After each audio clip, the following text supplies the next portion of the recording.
1 más 1 es más que 2. 1 más 1 es colaboración, encuentro e inteligencia potenciada. El problema de la pérdida de diversidad me parece el problema ambiental más importante que estamos enfrentando. La banca tradicional es comercio, vende algo que tiene. Las finanzas venden algo que no tienen. 1 más 1 es posibilidad, crecimiento y desarrollo. Una educación sanadora para una sociedad que no se sabe enferma. By year 2020, we can reduce total electricity consumption by about 7%. 1 más 1 es diversidad dialogando, creatividad desatada. We face a global water crisis and we need to activate our leaders to focus on this issue. Porque Chile puede dar un salto cuántico. For thousands of years, this question whether or not we're alone in the universe has been open.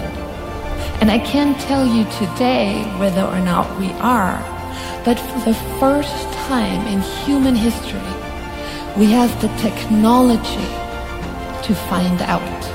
1 más 1 es la fórmula que escribe el futuro. 1 más 1, 31 mentes pensando el futuro.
Aló, aló.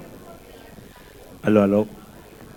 Los queremos invitar a que ahora, antes de que empecemos, todos pidan el alcohol que necesitan para acompañar esta conversación. Encuentren su lugar en este pedazo del mundo y se preparen para en 2 minutos más comenzar.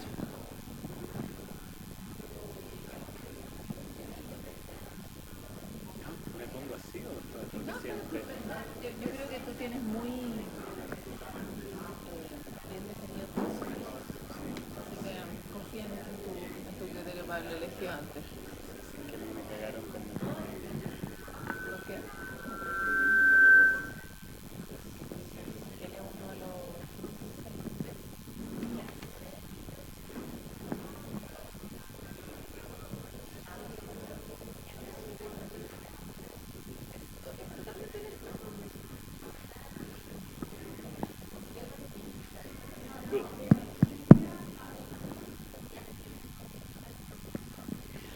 Bueno, vamos a comenzar hoy día. Bienvenidos todos a este que es el cuarto Café del Futuro. Tenemos un montón de asistencia online, así que también dejamos invitada a toda la gente que se está empezando a conectar al streaming a que invite a otros a tener esta conversación común y corriente sobre temas muy interesantes. Quiero fijar al tiro las expectativas para que nadie crea que vamos a hablar de cosas muy complejas, por lo menos yo. De ti pueden esperar otra cosa. No, de ti. Yo qué complejo. ¿Dónde están los chicos del streaming? Allá, al frente. Así que primero voy a partir presentando a nuestro invitado. Tengo que leer todo su currículum. Ustedes, algunos saben que Andrés Gomberov es doctor en ciencias, divulgador científico, académico de la Universidad Adolfo Ibáñez y del Centro de Estudios Científicos SEC. Sus investigaciones se centran en física teórica, en las áreas de gravitación, cosmología y teoría de campos. Y es autor de varios libros que son bestseller como Física y berenjenas, Antimateria, Magia y Poesía. Y acaba de salir del horno su último libro que se llama Einstein para perplejos. Altamente recomendable, aquí lo tengo. Así que para que ustedes también lo pongan en su lista de lecturas recomendadas para este verano. Esta conversación va a ser bien corriente en el sentido de tratar de llevar a personas como nosotros, más bien, a un mundo como el de Andrés, en la compañía de este café. Y para eso estamos hoy día festejando también el lanzamiento de una producción que hizo la productora Las Minas, que habla sobre justamente la física en términos mucho más corrientes.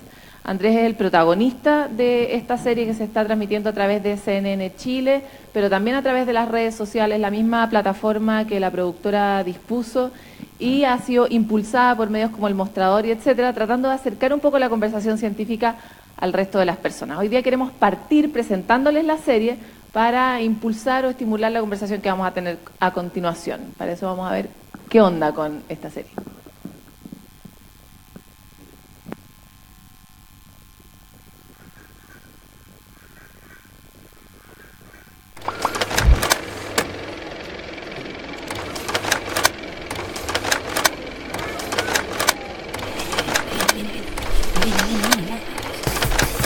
Las ondas de sonido no son ondas electromagnéticas.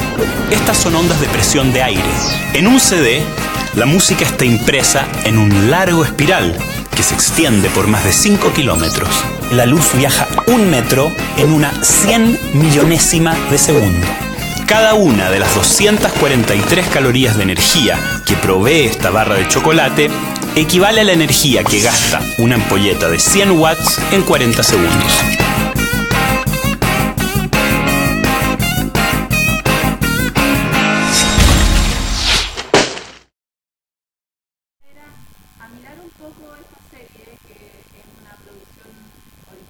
De Las Minas, pero también a conversar sobre las cosas que están debajo, que están en la vida cotidiana y que a veces dejamos de ver y que nos convocan a todos los que no somos físicos y que no nos dedicamos a esto. Entonces quisiera partir un poco sobre conversando cómo fue la experiencia de hacer esta serie, cómo ha sido la experiencia de encontrarte con la fama desde la divulgación científica, Andrés. No, la fama... Todavía no llega. No, afortunadamente todavía no. Pero la experiencia fue espectacular, la verdad, gracias a Rosario, que está aquí, Gastón Rosario, la directora, que me enseñó, me ayudó, me apoyó. Para mí lo audiovisual era una idea que venía desde chico, porque para mí y para muchos de mi generación, Carl Sagan fue uno de los promotores de nuestro espíritu científico, y entonces es alguien que yo siempre tuve en la cabeza, y tratar de hacer algo como lo que él hacía, que de hecho es el proyecto original es una serie un poco más grande, esto por eso se llama El Aperitivo. Entonces, bueno, me sentí... Es muy difícil para personas que viven en un mundo que parece tan lejano, tan ajeno, entrar en un código más corriente. ¿Cuántos abandonos tienen que hacer los científicos para poder comunicarse con los humanos? No, yo creo que ninguno, de hecho. O sea, una de las cosas que yo quiero hacer con la divulgación es sacar esa imagen del científico que puso el gran Einstein, pero que desafortunadamente se transformó en el ícono. Un tipo destartalado, loco, que no sabe muy bien dónde está, incapaz de manejarse en situaciones normales de la vida cotidiana. Eso no es así, no tiene por qué ser así. Los científicos somos gente normal, aquí hay varios, y ustedes no ven ningún chascón tipo Einstein. Podemos ver lo contrario en tu caso. Gracias. Bueno, de hecho, una de las cosas que intento, emulando un poco Carl Sagan, también era un tipo cool, ¿te fijáis? Einstein es un tipo que todos queremos ser como él, son unas figuras enormes, o sea, todos lo admiramos, pero nadie quiere ser como él, porque él no es el tipo que engancha chicas en el bar, digamos. ¿Tú enganchas chicas en el bar? No, no estamos hablando de mí, estamos hablando de Einstein. Pero hay otros físicos como Richard Feynman que cuenta, que escribía papers en el topless, que este tipo de cosas era como cool. Y hay muchos físicos que eran muy cool. Entonces, yo creo que hay una imagen extraña de que somos unos seres que estamos en otro lugar. Y hablamos de las cosas que todos hablan, y la ciencia nos emociona, nos apasiona, y por lo tanto nos encanta hablar de ciencia, y no tiene por qué ser con ecuaciones. Ha cambiado un poco el paradigma en el último tiempo, podemos venir como con un buen vuelito científico, ¿verdad? Ya es un poco más cool. Sí. ¿Tú crees que eso tiene que ver con una corriente global? ¿Será que ahora necesitamos la ciencia, entonces necesitamos querer ser científicos? ¿O que en realidad la ciencia se ha vuelto un espacio más interesante, o que está más conectado con el mundo? ¿Qué está pasando como a nivel social con la recepción de los científicos? No, yo creo que siempre ha sido así, o sea, hay modas. Como te digo, cuando yo veía a Carl Sagan a principios de los 80, estaba en prime time, los viernes a las 10 de la noche, y se veía en familia. Entonces la ciencia estaba más presente en algún sentido.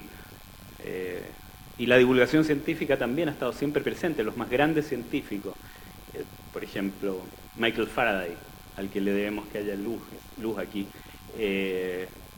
era un gran divulgador. Hizo un famoso libro que se llamaba La historia química de una vela, que era una serie de charlas que daba en la Royal Institution. En general, los buenos científicos que yo admiro siempre han hecho algo de divulgación. El mismo Einstein tiene un libro sobre la relatividad para todo público. Entonces creo que son modas muy rápidas que suben y bajan. La ciencia ha estado siempre presente, al menos, no sé, desde Galileo, ¿no? Pero estamos en una moda, estamos en la curva alta de esa moda, en ese ciclo. Sí, creo que sí. Alguien me comentaba que al parecer el Big Bang Theory en Europa, en un colega, que aumentó mucho la entrada de estudiantes a física. Tenemos Interstellar ahí. Es una gran serie, sí. Oye, queremos empezar a entrar un poco más en la serie. ¿De qué se tratan estas cápsulas? ¿Cuál es el tono que tienen? Porque de ahí vienen unas preguntas que entran más en la línea de las grandes preguntas del hombre, ¿verdad? De por qué hacemos este tipo de cosas. Así que vamos a ver la siguiente cápsula.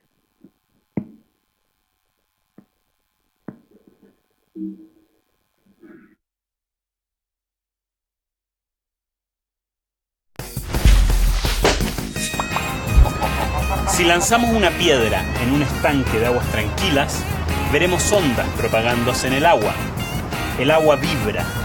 Su profundidad aumenta y disminuye en cada punto. A pesar de que el agua no se desplaza, las crestas de las olas sí lo hacen. ¿Aló? ¿Quién? No, está equivocado. La conversación que mantenemos a través de un celular también es transportada por una onda. A diferencia de las ondas de agua, se trata de ondas de radio, que se mueven a la velocidad de la luz en el vacío. Son ondas electromagnéticas. ¿Y las ondas de sonido? Las ondas de sonido no son ondas electromagnéticas. Estas son ondas de presión de aire, que viajan mucho más lento, a unos 1200 kilómetros por hora. Las ondas suelen ser periódicas, como las olas del mar, y la distancia que separa una cresta de la otra se llama longitud de onda. Las ondas de radio son las de mayor longitud de onda de entre las electromagnéticas y pueden ser tan grandes como una cancha de fútbol. Más pequeñas son las microondas, los rayos infrarrojos y luego la luz visible, del tamaño de una bacteria. También las hay más pequeñas, como la ultravioleta, la radiación X y los rayos gamma. ¿Aló? ¿Rebeca? Oye, ¿y al final hay onda entre nosotros?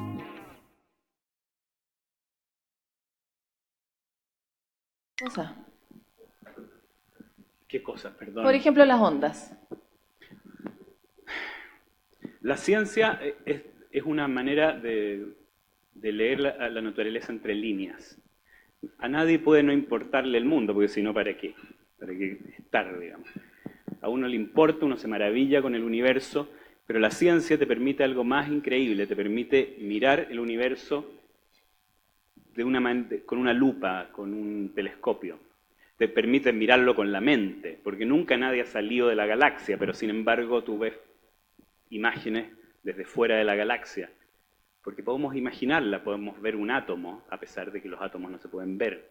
Podemos ver incluso quarks, podemos imaginar tantas cosas. Entonces, cuando vemos una puesta de sol, por ejemplo, y nos tomamos un trago con una chica, entonces no solo está esta situación maravillosa y esa hermosa puesta de sol que hay allá, sino que además están las reacciones nucleares en el interior del Sol, está la energía que desde el interior se demora 1 millón de años en llegar a la superficie, están los fotones que emergen y se demoran 8 minutos en viajar por el espacio vacío hasta la Tierra, para luego en la atmósfera deflectarse y que los rojos sigan de largo para ver nosotros ahora esa hermosa puesta de sol gracias a que entraron a tu retina y entraron en un fotorreceptor, llegaron al cerebro, y todo eso es parte del paisaje que tenemos hoy, que es casi tan bello como la puesta de sol en sí misma. Entonces,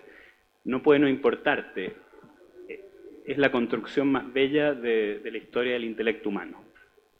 ¿Es la física un canal para encontrarse con lo invisible? Y pongámonos en el supuesto de que de verdad no me importa lo que no veo. ¿Cuál es la relevancia que tiene encontrarse con lo invisible para lo humano? Bueno, a ver, digamos, lo visible es aquello que la evolución darwiniana te ha puesto como órganos para que te puedas defender de los depredadores, cazar, comer, saber cuándo la fruta está madura, digamos, son cosas bien básicas.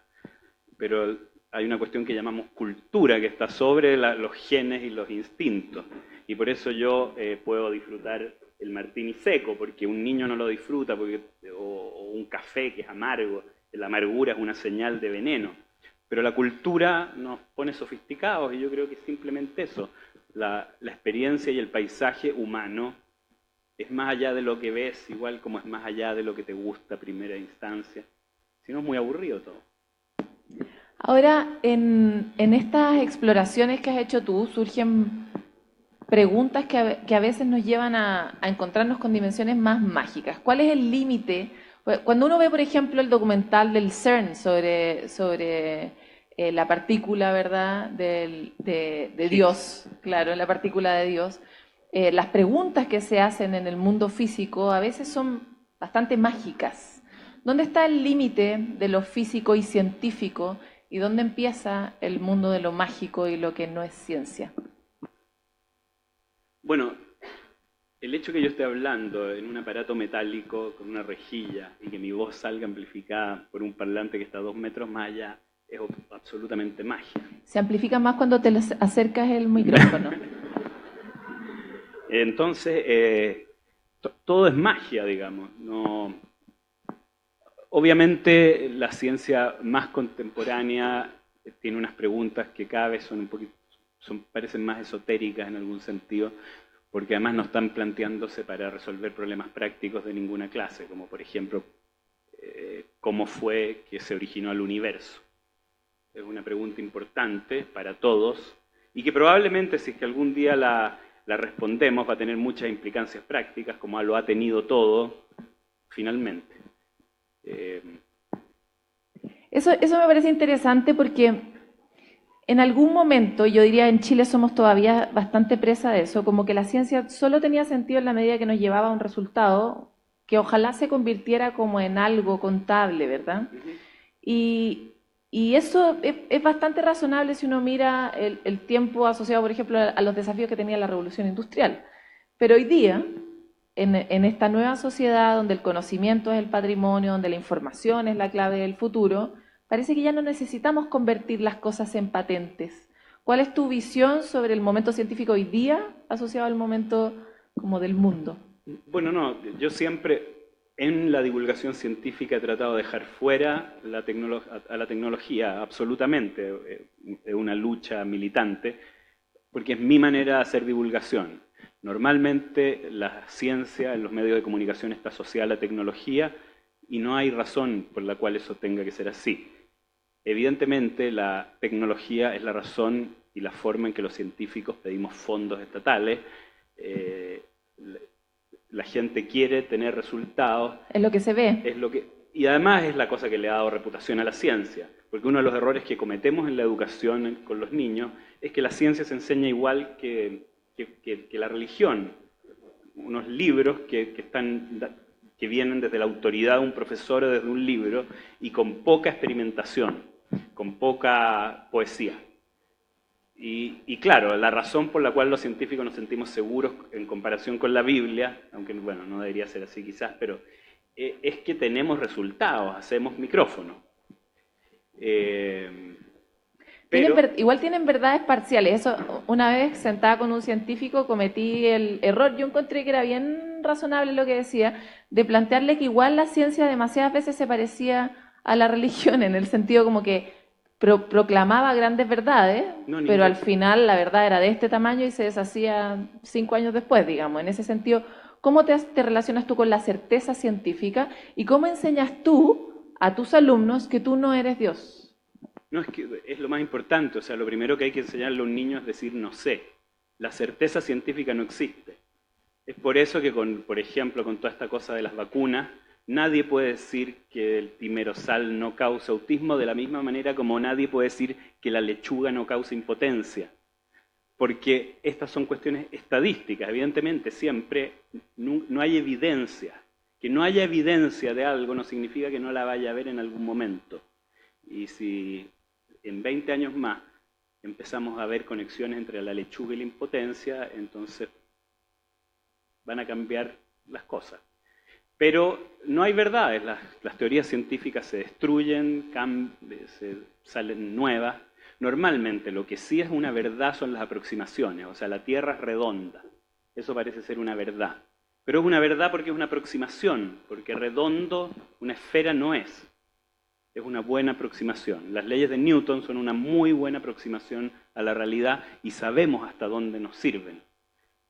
Más allá de ellas necesitamos la mecánica cuántica, la relatividad general, pero también sabemos que esas deben fallar en alguna parte, no sabemos dónde, pero van a fallar. Todo falla en la ciencia y son solo aproximaciones.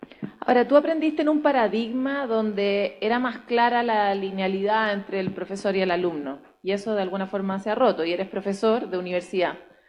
¿Cómo has reaprendido, o cómo estás condenado por tu origen, a cómo enseñar ciencia en este contexto?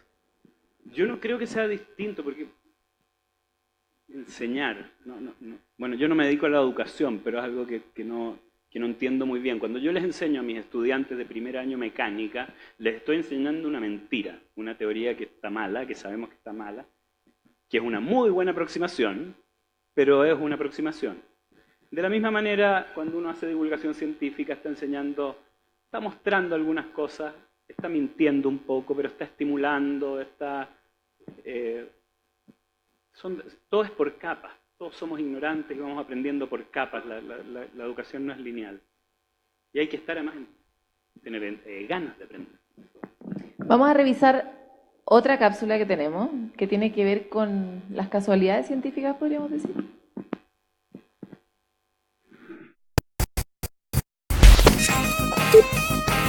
Estoy aburrido, este juego ya me tiene aburrido. Pocas cosas en la historia de la ciencia y la tecnología se han encontrado buscándolas. Por lo general, los grandes hitos que han cambiado nuestra forma de vivir y de pensar han surgido de accidentes.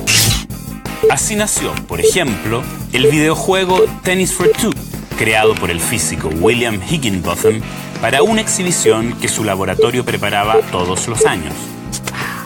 Otro gran accidente fue Internet, la World Wide Web, cuya sigla aparece en casi todas las direcciones web, fue creada por el informático Tim Berners-Lee, que en ese momento trabajaba en el famoso laboratorio de física de partículas en Suiza, el CERN. Tim intentaba satisfacer la demanda de científicos de todas partes del mundo que buscaban acceder a la información que se generaba en los experimentos y compartir sus resultados. Así, en 1989, creó el Hypertext Transfer Protocol, el afamado HTTP, que antecede a toda dirección web. El videojuego y la web nacieron en laboratorios de física, en la mente de personas que no buscaban realizar las revoluciones que generaron. La rayita de ese lado, ese eres tú, y yo soy la otra. Sabes jugar paletas, ¿no? Bueno, hablemos de eso. Hablemos ahora de todas las casualidades, los accidentes que ocurren en la ciencia y que es como que cada cierto tiempo se llena un vaso y ahí rompen una eureka y aparece algo nuevo, pero nadie sabe si le va a tocar o no. ¿Cómo te has relacionado tú con esto? Por eso la ciencia básica es tan importante, porque es imposible predecir una revolución intelectual, es imposible porque no se construyen estas cosas, sino que aparecen de mentes maravillosas, de accidentes, pero tienen que aparecer porque es un cambio rotundo, que no puede venir de una construcción que sea de a poco. Hay muchos casos, uno de los casos que a mí más me gustan, que también hay un capítulo, tiene que ver con el Wi-Fi. El Wi-Fi nació por una predicción de Stephen Hawking a principios de los 70, que decía que los agujeros negros pequeñitos tenían que emitir una gran cantidad de radiación y que mientras más pequeños eran más calientes y por lo tanto más radiación emitían, así que tenían que evaporarse explosivamente. Estas explosiones de agujeros negros, un astrofísico, ingeniero que se llamaba John O'Sullivan, trató de encontrarlas con un radiotelescopio. Y el problema que él tenía era que la señal que le esperaba era muy, muy débil y tenía que filtrarla porque las señales que vienen de la galaxia rebotan en nubes, en miles de cosas. Entonces él creó un algoritmo computacional para filtrar estas señales. Nunca encontró ninguna explosión de agujeros negros. Chiquititos. Es que los grandes son muy fríos, los estelares son tremendamente fríos, así que viven por la edad del universo. Pero Hawking pensó en esa época que podían haber unos agujeros negros pequeñitos creados en el Big Bang, quizás que se hacen llamar agujeros negros primordiales, que son, qué sé yo, del tamaño de una montaña. O sea, del peso. ¿Son o son en la mente de Hawking? Son en la mente de los científicos. Muchos pensamos que deberían existir. Pero bueno, hay distintas cosas al respecto. Pero son, no sé, elucubraciones teóricas. La cosa es que no los vio. Sin embargo, años después, trabajando en un laboratorio de ingeniería, el problema que tenían era cómo hacer Internet inalámbrico. Y no es tan fácil, porque si ustedes tienen aquí una antena, y ahí están ustedes con sus computadores, la señal de Internet va a rebotar en todas las paredes, y su computador va a recibir una señal repetida, borrosa, difusa. Pero John O'Sullivan ya tenía la respuesta y patentó el Wi-Fi. Perdona, la respuesta, personas como yo no terminan de relacionarlo. La respuesta era que podía ser pequeños... De la misma manera, el mismo código informático que servía para filtrar la señal del universo, esa señal que él esperaba, también servía para filtrar la señal de Internet en el computador. Ahora... ¿No te impresiona? Me impresiona. Estoy en shock, pero estoy disimulando. Es la patente más cara y más importante de Australia, porque el caballero era australiano. Él, es parte importante de la economía australiana y partió buscando agujeros negros. En ese sentido, la verdad sí me impresiona, no creas que no. Lo que sí es esta cosa de... El mundo lineal, el mundo como se nos ha enseñado, es en el que uno dice, ok, voy a escribir un libro, lo escribo, lo publico y lo vendo, ¿verdad? La cosa es cerradita. Pero aquí el círculo está cero cerrado, está totalmente abierto siempre y las posibilidades de eso pueden ser ni una o todas. ¿Cómo se convive con la frustración científica? Bueno, hay que decir que la ciencia no puede ser toda básica o... No todos pueden estar estudiando el origen del universo. O sea, hay aquí científicos presentes que están dedicados a las vacunas, así directamente, y a la salud. Y eso es muy importante. Y también tenemos que formar, cosa que se ha hecho poco, científicos para que trabajen en la industria, cosa que en los países desarrollados ocurre. Tiene que haber una ecología diversa de científicos. Ahora, no se puede descuidar la locura, porque es de ahí donde vienen las revoluciones, de la locura. Eso es todo lo que digo. Y la locura sí tiene que estar, tiene que ser una proporción pequeña quizás, pero tiene que estar y hay que cuidarla. Porque todas las cosas han salido de eso. Bueno, de nuevo, Faraday, hay una historia famosa que fue el ministro británico a su laboratorio y le preguntó para qué servía todas estas cosas que él hacía con la electricidad, en una época que todavía no había electricidad aquí en los cables, y él le contestó, algún día usted va a poder cobrar impuestos por esto. Probablemente es apócrifa esa historia, pero la cuentan todos y fue así. ¿Tú cómo convives con la frustración? ¿O no te frustras nunca o cuidas tu locura? Bueno, la locura. Yo creo que la frustración es una cuestión que todos tenemos, que todos compartimos, ¿no? La frustración. Cualquier persona que quiera hacer algo se frustra porque creo que Churchill decía que el éxito era ir de derrota en derrota sin perder el entusiasmo, algo así. Pero la ciencia es un poco así, no va de derrota a derrota sin perder el entusiasmo. De repente salen cosas... Pero tampoco somos unos gallos raros que están en una jaula, si por eso me estoy mirando así con una cara. Yo normalmente estoy haciendo clases, haciendo administración, poniendo notas, y después puedo hacer algunos cálculos, es lo que hacemos aquí los profesores, güey. Una profesión como cualquier otra con sus frustraciones nomás.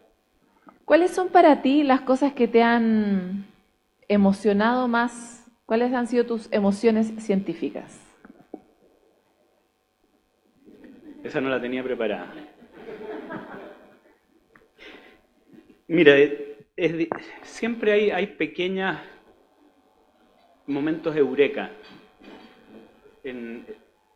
Yo soy un científico, no sé, hay grandes científicos que tienen grandes momentos de eureka, pero los pequeños científicos como yo tenemos nuestros pequeños momentos de eureka. La ciencia, a diferencia de lo que la mayor parte de la gente cree, no usa el método científico en la mayor parte del proceso.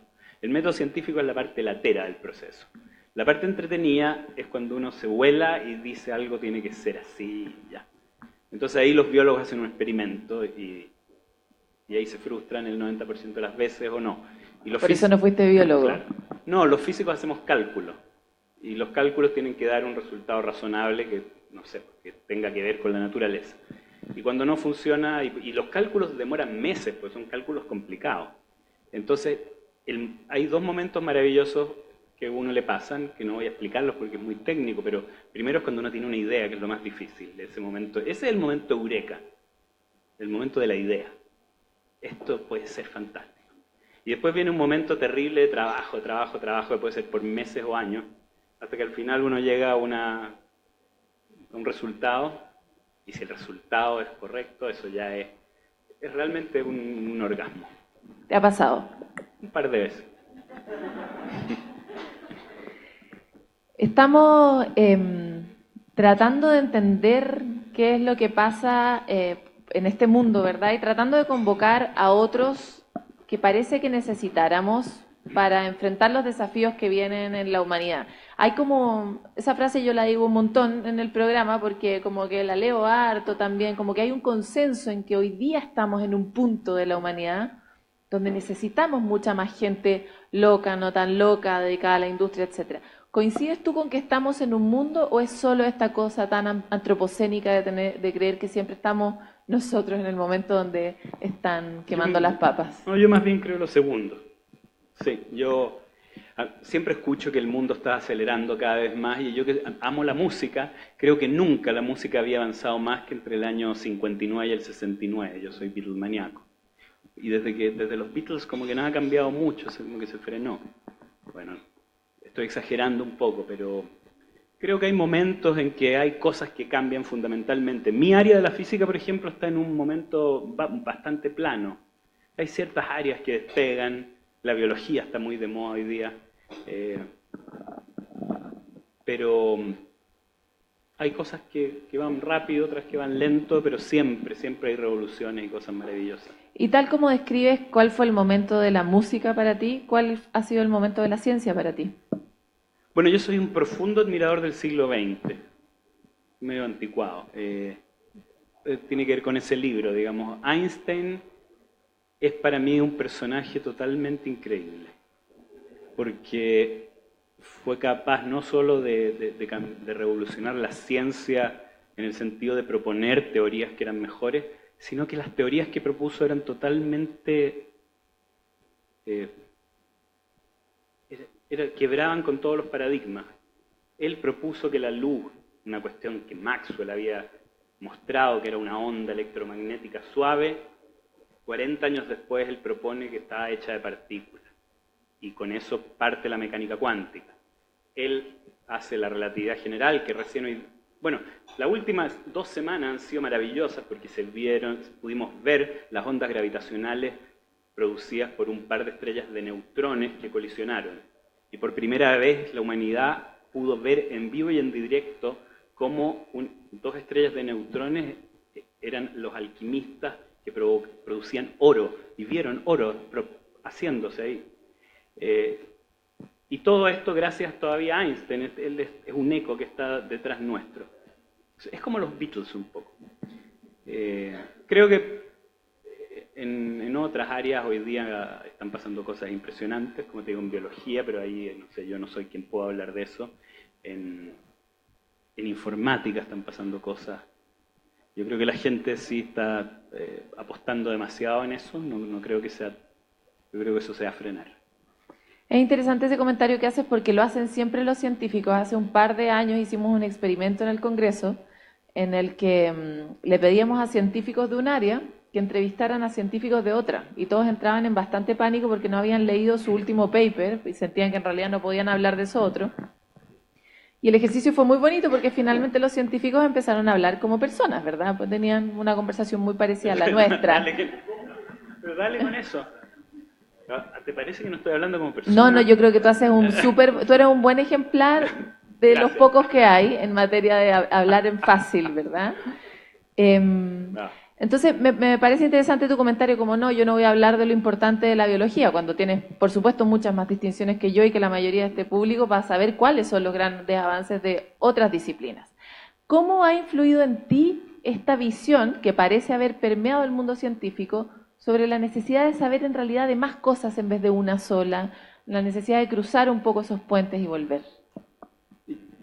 Yo creo que la gente que es interesada, que es la gente que me resulta interesante a mí, está interesada en todo. Por lo tanto, si tú me dices me hablas de lo que yo sé en biología y hablas de tus distinciones, te corrijo, es falso. Todo lo que sé en biología quizá sepa más que el común de la gente porque me interesa la ciencia, porque leo, pero no leo papers, leo divulgación en biología, o sea, sé lo mismo que cualquier abogado presente interesado en la biología sabe.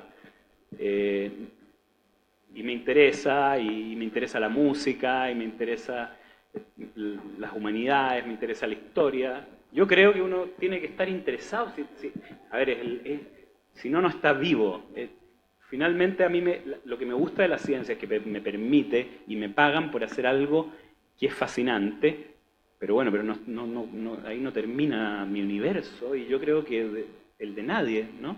Claro, pero ha cambiado el paradigma. Era como, antes eran los especializados y ahora están como los políglotas científicos. ¿Te sientes tú parte de esos? ¿Crees que eso es relevante para la ciencia? ¿Te gusta el paradigma más especializado? Yo lo que creo, y que sí ha ocurrido, pero ha ocurrido en el pasado también, es que de pronto disciplinas científicas se cruzan.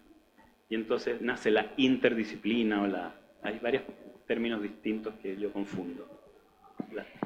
Y entonces hay biólogos trabajando con físicos y músicos trabajando con biólogos, y ocurren cosas muy entretenidas, pero que también ocurrían en el pasado. Por ejemplo, la química y la física eran cuestiones totalmente separadas en el siglo XIX, y de repente hoy la química y la física básicamente son lo mismo, o sea, y así van las cosas. Esperamos que la química y la biología sean lo mismo pronto, y esa es la interdisciplina. Me hicieron la seña de que me toca abrir las preguntas del público, a ver si les interesa a alguien hacer alguna pregunta. Oye, me pusieron... Más alcohol. Gracias. Bueno. Vamos a cortar en 5 minutos más. Entonces, si tienen una pregunta brillante, por favor que la tiren pronto. No tiene que ser brillante. Puede ser más o menos como las que hemos hecho hasta ahora. A mí me obsesiona la idea de pensar en cuáles van a ser, de todas estas cosas que se predicen. Estamos en un momento más nostradámico que nunca, porque como que el futuro es todo lo incierto que se podría, ¿verdad? ¿Cuáles van a ser las cosas de las cuales debiéramos estar atentos en los próximos 100 años en el mundo de la ciencia en general, de acuerdo a tu perspectiva? Bueno, yo en eso opino que uno no debe hacer esas cosas. Dicen que, pero también es apócrifo, está lleno de citas apócrifas maravillosas. Una es de Niels Bohr. Dicen que dijo que era muy difícil hacer predicciones, particularmente sobre el futuro. Y yo creo que eso es cierto. O sea, el año 80, si nos hubieran preguntado cómo iba a ser el futuro, no nos habríamos imaginado Internet. Nadie se habría imaginado. Bueno, no voy a decir nadie, quizás me equivoco, pero la mayoría no se habría imaginado. Normalmente cuando pensamos en el futuro pensamos en un avance continuo. Entonces pensamos en computadores más poderosos que son capaces de hacer cálculos más complejos, pero no pensamos que va a venir un breakthrough, algo que va a cambiar totalmente las cosas. Y esos son impredecibles y son las cosas más interesantes. Hay gente que piensa que los computadores van a ser inteligentes de verdad, por ejemplo. Yo no creo eso. ¿Y qué sí crees tú? Porque, que no te guste tanto, pero imagínate a Aldous Huxley. Igual se mandó varias... No, claro. Sí, Volver al futuro, podemos decir que también tuvo sus aciertos. ¿Cuáles son tus obsesiones del mundo que viene ahorita que podrían ser interesantes o relevantes en el corto plazo? Bueno, a mí me encantaría poder viajar al pasado. A conocer a Einstein. Pero me parece que no se puede. Es un problema, ¿no? pero me gustaría. En la película Interestelar de alguna manera lo hacen. Me gustaría poder ir a...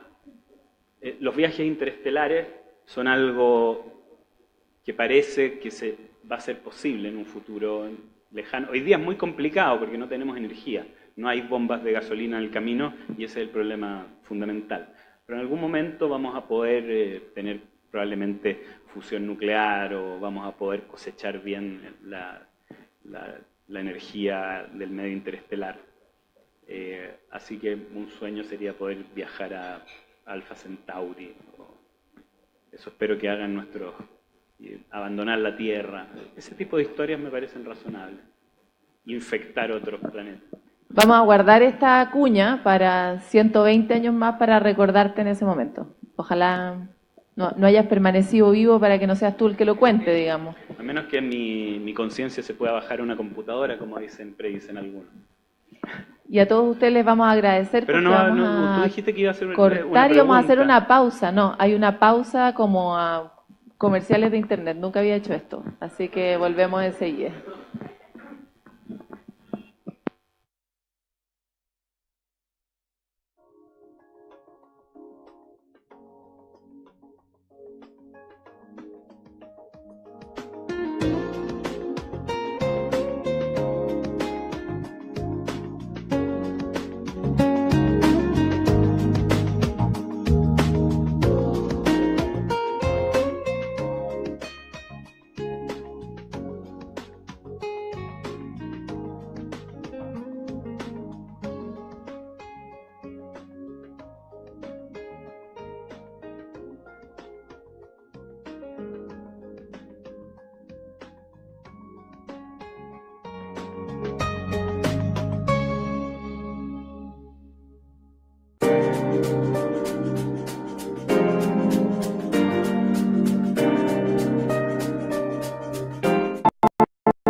Uno más uno es más que dos. Uno más uno es colaboración, encuentro e inteligencia potenciada. El problema de la pérdida de diversidad me parece el problema ambiental más importante que estamos enfrentando.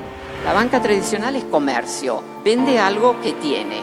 Las finanzas venden algo que no tienen. Uno más uno es posibilidad, crecimiento y desarrollo. Una educación sanadora para una sociedad que no se sabe enferma. By year 2020, we can reduce total electricity consumption by about 7%. Uno más uno es diversidad dialogando, creatividad desatada. We face a global water crisis, and we need to activate our leaders to focus on this issue. Porque Chile puede dar un salto cuántico. For thousands of years, this question whether or not we are alone in the universe has been open. And I can't tell you today whether or not we are, but for the first time in human history, we have the technology to find out. Uno más uno es la fórmula que escribe el futuro. Uno más uno, 31 mentes pensando el futuro.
1 más 1 es más que 2. 1 más 1 es colaboración, encuentro e inteligencia potenciada. El problema de la pérdida de diversidad me parece el problema ambiental más importante que estamos enfrentando. La banca tradicional es comercio, vende algo que tiene. Las finanzas venden algo que no tienen. 1 más 1 es posibilidad, crecimiento y desarrollo. Una educación sanadora para una sociedad que no se sabe enferma. By year 2020, we can reduce total electricity consumption by about 7%. 1 más 1 es diversidad dialogando, creatividad desatada. We face a global water crisis, and we need to activate our leaders to focus on this issue. Porque Chile puede dar un salto cuántico. For thousands of years, this question whether or not we are alone in the universe has been open. And I can't tell you today whether or not we are, but for the first time in human history, we have the technology to find out. 1 más 1 es la fórmula que escribe el futuro. 1 más 1, 31 mentes pensando el futuro.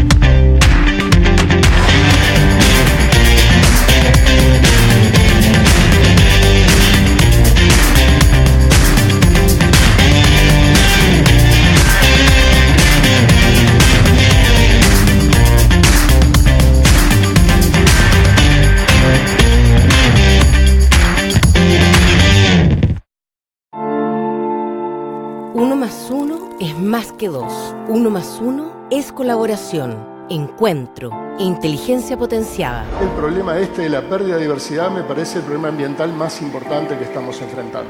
La banca tradicional es comercio, vende algo que tiene. Las finanzas venden algo que no tienen. 1 más 1 es posibilidad, crecimiento y desarrollo. Una educación sanadora para una sociedad que no se sabe enferma. By year 2020, we can reduce total electricity consumption by about 7%. 1 más 1 es diversidad dialogando, creatividad desatada. We face a global water crisis, and we need to activate our leaders to focus on this issue. Porque Chile puede dar un salto cuántico. For thousands of years, this question whether or not we are alone in the universe has been open.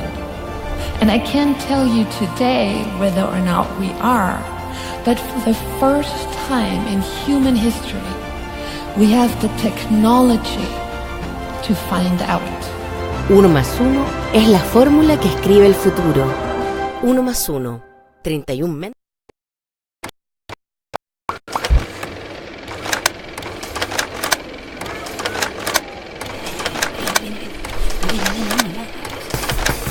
Las ondas de sonido no son ondas electromagnéticas. Estas son ondas de presión de aire. En un CD, la música está impresa en un largo espiral que se extiende por más de 5 kilómetros. La luz viaja 1 metro en una 100 millonésima de segundo. Cada una de las 243 calorías de energía que provee esta barra de chocolate equivale a la energía que gasta una ampolleta de 100 watts en 40 segundos.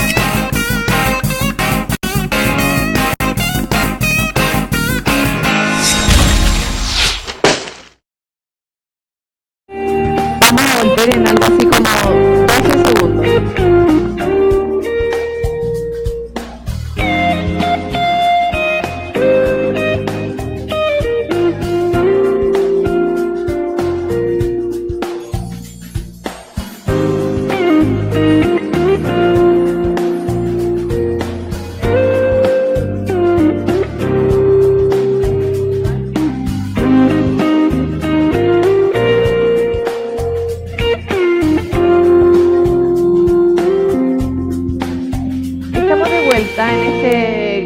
Comercial extraño que hicimos en el streaming, porque decidimos hacer esta pausa para poder Por un lado, recibir las conversaciones que se estaban teniendo online y también estimular y generar una arenga con este público vivo que tenemos aquí, que ya está listo para traer sus preguntas a nuestro invitado Andrés Komberov para los que se vienen integrando a nuestra transmisión.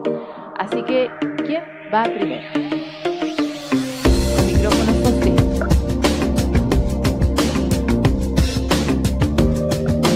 Tengo una pregunta. Se habla mucho últimamente de la posverdad. Como divulgador, ¿cuánto crees que se empina la cuesta ahora que asoma la posverdad? Digamos, volvemos a los tiempos del oscurantismo medieval. Digamos, ¿cuánto estamos retrocediendo con eso? ¿Quién te va a creer, además? Bueno, como te dije, o sea, yo todavía no distingo muy bien la distinción, no distingo la diferencia entre la posverdad y la mentira. Hoy día, efectivamente, ocurre una cosa si de lo que estás hablando es de la pseudociencia y de esas cosas, hay una cantidad enorme de pseudociencia rodeando todo, desde la televisión, desde incluso el liderazgo, y también obviamente YouTube y Internet. Yo no creo que haya que combatirla. De hecho, yo cuando era chico y me interesaba la ciencia, no distinguía tampoco entre la pseudociencia y la ciencia. Me compré un libro de telepatía. Y no era de telequinesis. Y te enseñaba... Igual hay pruebas. No, te enseñaba a hacer telequinesis. Y yo, efectivamente, de verdad traté de hacer telequinesis, te lo prometo. Era un tubo de papel que se balanceaba sobre una aguja y uno tenía que concentrarse y la cosa se tenía que mover. Y no se movía. Por lo tanto, dejé de creer en la telequinesis. Pero no es que haya que dejar de creer porque alguien te diga, si es que esa es la cuestión. Ahora, debo reconocer que me compré un motor de Stirling, hágalo usted mismo, y tampoco me funcionó, y eso está basado en principios físicos. Pero eso es porque me cuesta mucho hacer los motores. No, ahora me compré uno nuevo y funciona perfecto. ¿Te gusta mucho comprar, por lo visto, además? Motores, sí, los motores me encantan. Pero bueno, lo que quiero decir es que la vacuna en contra de la pseudociencia y de la mentira es la experimentación, es motivar a los niños a hacer experimentos, a ver las cosas. La ciencia está ahí para experimentarse. Esa es la diferencia. Por eso es muy distinta a la Biblia y al I Ching. Es muy distinta, porque puedo hacer un experimento. Y además es bonito, porque el experimento lo puedo hacer no necesito además un laboratorio en el CERN. Puedo hacer experimentos en la cocina, puedo hacer experimentos en el jardín. Y ahí uno se educa y ve cuál es la diferencia entre la autoridad y la gran autoritaria que tenemos, que es la naturaleza. Perdona que me cuelgue de la pregunta, Gastón, pero ¿no le tienes miedo a la posverdad, por lo tanto, ni tampoco a la mentira o a la pseudociencia? No, solamente digo que ha existido, creo siempre, yo no soy sociólogo, nuevamente, pero creo que la mentira es parte esencial y la estafa del alma humana. Por lo tanto, ha existido siempre y la gente tiene que tener pensamiento crítico y no dejarse engañar por cualquier cosa nomás. Hay una encuesta para que después ustedes contesten si esto es una estafa o no. ¿Okay? Había otra pregunta por acá. Muchas. Vamos acá adelante. Allá atrás mejor.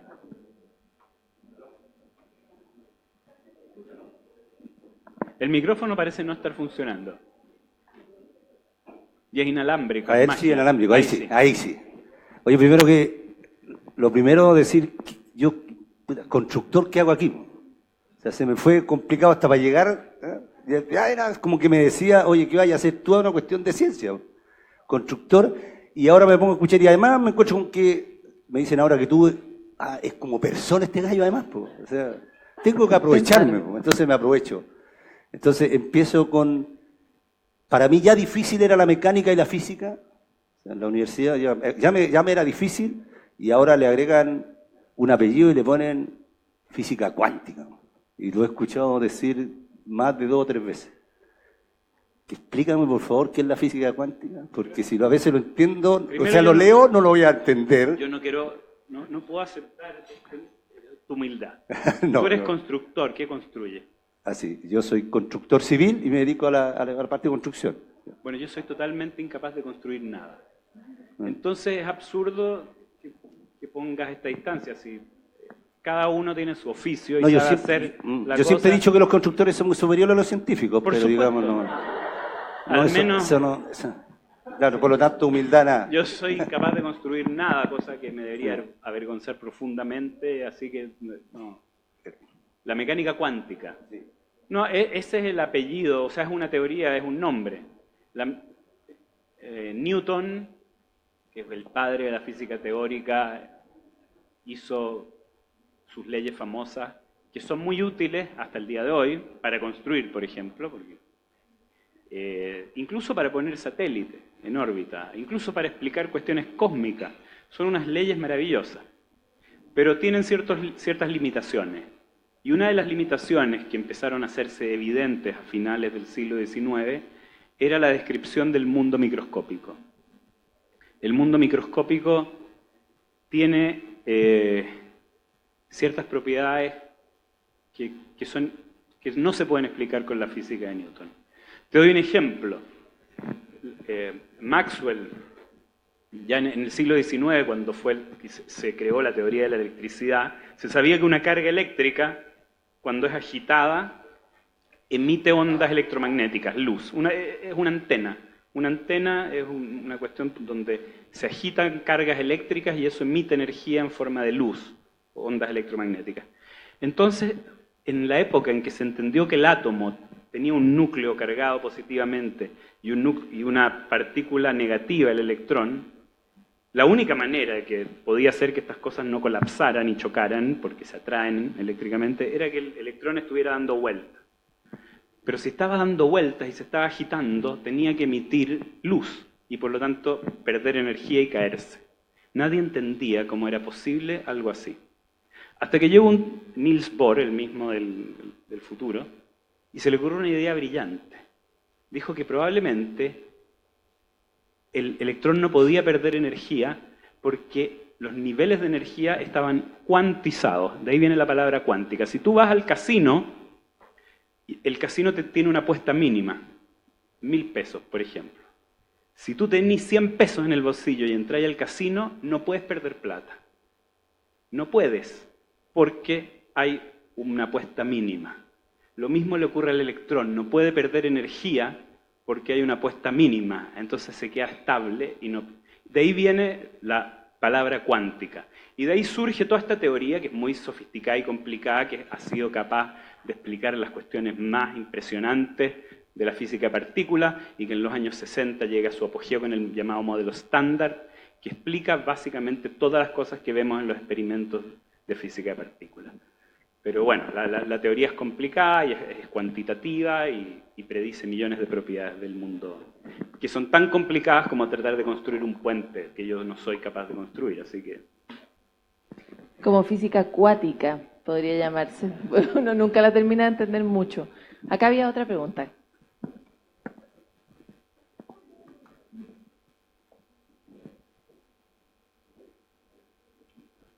Hola, Andrés, gracias. Yo quisiera saber de tus miedos. Tal vez si consideras peligroso que el conocimiento, la manera en que tú lo entregas, quizás desde la física, pueda ser peligroso para la sociedad o es completamente beneficioso. ¿Qué opinas de eso? Perdón, pero ¿en qué sentido podría ser peligroso? Quizás en que el azar o esta idea no favorezca a alguien entrenado para llevarla de buena forma a algo, no sé, una guerra nuclear, tirando, por ejemplo. Bueno, de la ética un poco. Ok, bueno, pero eso tiene que ver con la ética científica, no con el público general interesado en ciencia.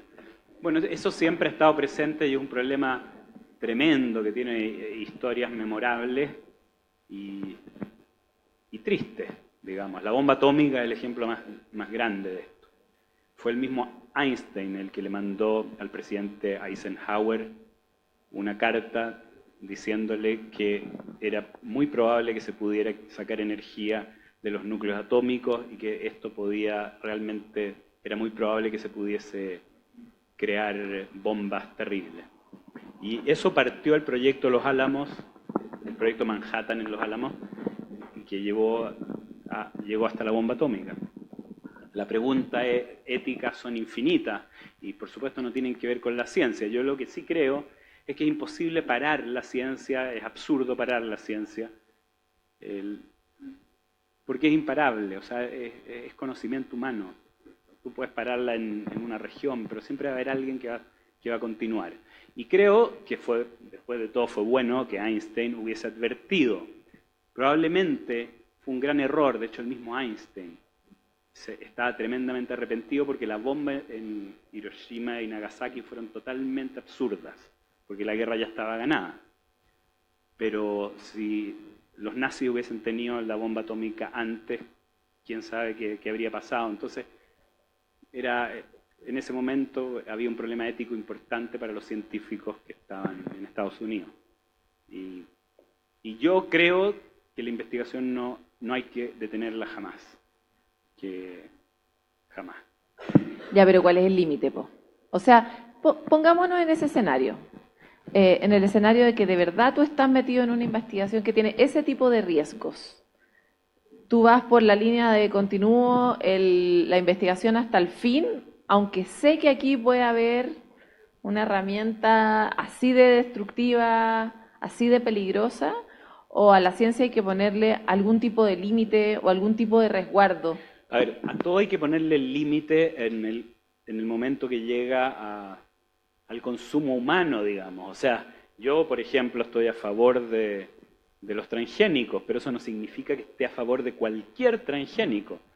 Igual como no estoy a favor de cualquier pasta de diente o de cualquier receta de pollo al romero. Digamos, hay champiñones en mi jardín que son venenosos. Tiene que haber control sobre lo que se nos vende. El Estado tiene un deber de controlar eso y de proteger a la población. Eso está bien, pero no vamos a dejar de investigar en genética. Claro, pero la ley siempre va a la cola, nunca está antes, porque no sabe lo que se va a inventar o lo que se va a descubrir.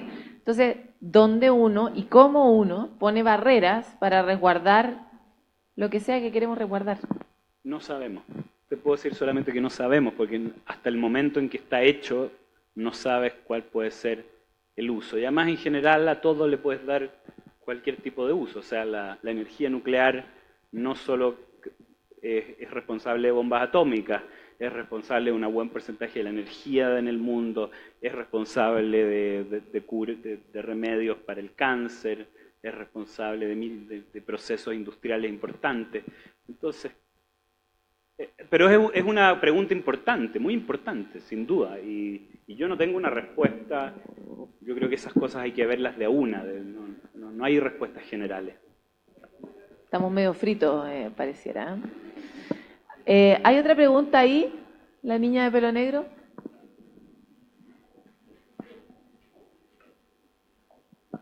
Hay que poner la cuota de género en este evento. Últimamente hay que cumplir con la cuota de género. Hola, yo soy la de pelo negro.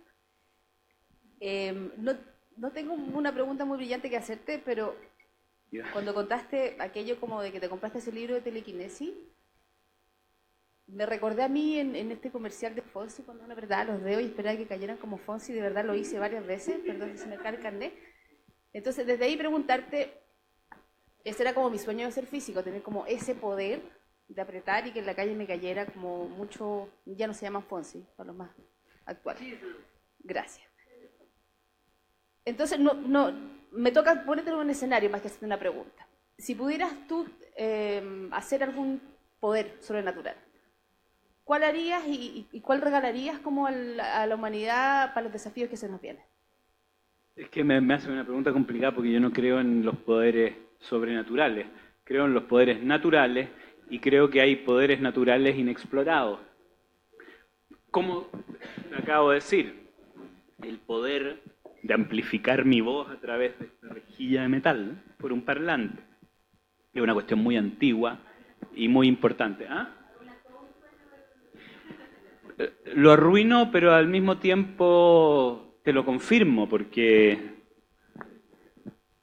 no sé, estamos viviendo magia de manera cotidiana y yo creo que no hay, que un libro de física contemporánea es el libro de ciencia ficción más impresionante que uno puede leer, porque es realmente impresionante cómo es la naturaleza, si no necesitamos nada sobrenatural. La naturaleza es impresionante. Es lo que te decía al comienzo, el poder leer desde la ciencia, entre líneas, el mundo natural, te muestra que lo fantástico que es todo. La mecánica cuántica, por ejemplo, sí es una cosa de locos, realmente de locos. O sea, las partículas elementales pueden estar simultáneamente en varios lugares. ¿Eso es un poder sobrenatural o no? Parece que sí, y pueden. No solo pueden, sino que si no pudiesen, el Sol no estaría iluminando. Y gracias a la mecánica cuántica podemos responder la pregunta ¿por qué nos ilumina el Sol? Entonces, es tan impresionantemente fantástico el universo que yo no necesito más. ¿Eso podría explicar la bilocación, por ejemplo? De los electrones sí, tuyas probablemente no. A mí me interesa esa última pregunta que ya tenemos una aquí. Yo voy a terminar en 30 puntos de rating con una pregunta fantástica, fantasiosa, pero aquí tenemos a nuestro divulgador científico. Gracias. Andrés, yo te felicito porque has continuado con la divulgación científica y, entre comillas, entretenida, porque muchos creen que entretenida sea algo gracioso. Recuerdo la primera que vi de tus charlas era algo como física en la cocina, creo que era, ¿cierto? Y dabas muchas recetas, hasta de tragos, me acuerdo, que tenían que ver con la física y cómo se conectaban. Quería preguntarte qué opinas de cuando como las cápsulas que tienes, que son muy buenas, que he visto en CNN, ¿por qué tienen que ser una cápsula de 1 minuto, 2 minutos? ¿Y qué piensas de esta gente que tiene 1 hora para estar hablando de predecir terremotos, que eso llega más? Gente que dice que cuando hay una erupción de masa coronal del Sol no hay que salir a la calle prácticamente, hay que esconderse porque te va a afectar hasta tu temperamento. ¿Por qué crees tú o cuándo podría cambiar este sistema de que para la señora Juanita, ya, hablarle de ciencia sea algo que le llegue, sea algo que tiene que ver con la naturaleza, que le pueda llegar a esa persona y no el facilismo de entre comillas, o en chilenismo los chantas? ¿Cuándo va a llegar realmente la ciencia, lo serio, pero de una manera más cotidiana a la gente? Yo creo que nunca. Pero, porque nunca, a ver, yo una cosa que he decidido absolutamente y espero poder cumplir por el resto de mi vida es quejarme porque no consigo tener 1 hora en televisión, o porque no consigo ganarme un proyecto científico, o porque no consigo subir de jerarquía en la universidad. No sé, yo trato de ser feliz nomás y de hacer lo que puedo con lo que tengo. Estoy totalmente convencido que con mi gran productora que hicimos esto vamos a tener la hora en televisión, tarde o temprano, y en esa dirección apuntamos. Yo creo que en general, y esto no solo tiene que ver con la ciencia, sino tiene que ver con todo, en general la calidad de la televisión es mala. Es mala no solo en ciencia, sino que en música, en lo que quieras es mala. Y eso es un reflejo de la sociedad en que estamos viviendo hoy día, una cosa que no tengo yo el poder de cambiar. Lo único que puedo hacer, y voy a tratar de hacer con toda la fuerza, es cambiar un pedacito, tratar de hacer un programa de 1 hora, tratar de publicar más libros, tratar de convencer a más gente, pero es lo que tenemos, ¿no? Porque si nos quejamos y tratamos de combatir, al final es peor, nos vemos como los autoritarios, no esa es la idea es hacerlo con alegría. Ciencia en la medida de lo posible, podríamos decir también. A veces, en Chile, al menos. Bueno, pero es que lo que pasa es que no podía entrar con tanques, digamos. Como te decía, es como no es en la medida posible, sino que en la medida del interés de la gente, sobre todo cuando se trata de adultos. Por supuesto que cuando se trata de niños, hay que dar una lucha profunda e importante en la educación. O sea, si alguien llega y me dice que va a cambiar las clases de matemáticas por clases de tarot, evidentemente hay que dar una lucha con cañones. No soy yo, porque no estoy en eso. Y yo en general le estoy hablando a adultos, pero los adultos, no, si quieren creer en los terremotos producidos por el gobierno norteamericano. Es verdad, ¿verdad? No sé.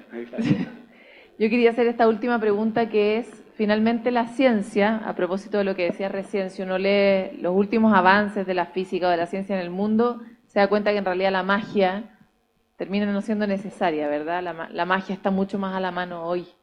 ¿Crees tú que la magia y la ciencia han por fin encontrado una comunión armónica? Por supuesto, la ciencia es magia. La magia me encanta, es una de las cosas que siempre me fascinaron, porque hay un truco aparente, pero que tiene una explicación, y la idea es intentar entender la explicación, o no entenderla, porque digamos que los científicos somos unos fanáticos del misterio, pero lo que nos mueve no es la certeza, nos mueve el misterio, la exploración. La mayor parte de las cosas no las sabemos. O sea, es impresionante. Si ustedes imaginaran, los que no son científicos, lo ignorantes que realmente somos, a pesar de todos los avances que tenemos, los pañales que estamos en muchas áreas, es absurdo, es ridículo, no sabemos nada. Esa es la verdad. Entonces la mayoría es magia, y hay algunos trucos que pudimos entender cómo se hacían, y al entenderlo pudimos mejorarlos y tener micrófonos. Y gracias a los micrófonos tener rock and roll, tener a los Beatles, y tener Revolver, y tener Tomorrow Never Knows. Entonces, esto está todo junto, es la cultura humana, la magia, la belleza. Y termino con otra frase que también es mentira, de la posverdad, apócrifa de Richard Feynman. Dicen que Richard Feynman dijo algo que yo creo que, bueno, la gente no se sabe si lo dijo, pero es típico de él, que dice que el sexo... ¿cómo es la cosa del sexo? No sé cómo es la cosa del sexo. La ciencia es como el sexo. Tiene ciertas aplicaciones prácticas, pero no es la razón por la cual la practicamos. Brillante. Sí, nuestra última pregunta te definió como alguien entre comillas entretenido, así que quiero agradecer que hayas estado con nosotros con todo tu talento aquí. Y quiero pedir un aplauso a nuestro público. Muchas gracias, Paloma, por tu talento y por tu apoyo a la ciencia desde la televisión, desde el periodismo. Has hecho un trabajo maravilloso, así que te felicito a ti. Así que pido un aplauso para Paloma también, por favor. Yo quiero agradecer también la invitación que hicieron a la Fundación Vive Chile, para la cual trabajo en esta materia, a participar de este Café del Futuro. Somos partner del próximo Congreso Futuro. Queremos invitar a toda la gente que está conectada a través de streaming y a los que están acá a que asistan al Congreso Futuro entre el 15 y el 21 de enero de 2018, que lleven sus preguntas, sus inquietudes, sus obsesiones con la magia, con lo cierto, etcétera, a estos espacios donde podemos pensar un poco en el futuro, etcétera, y todos nosotros esperamos encontrarnos otra vez en otro Café del Futuro. Buenas noches.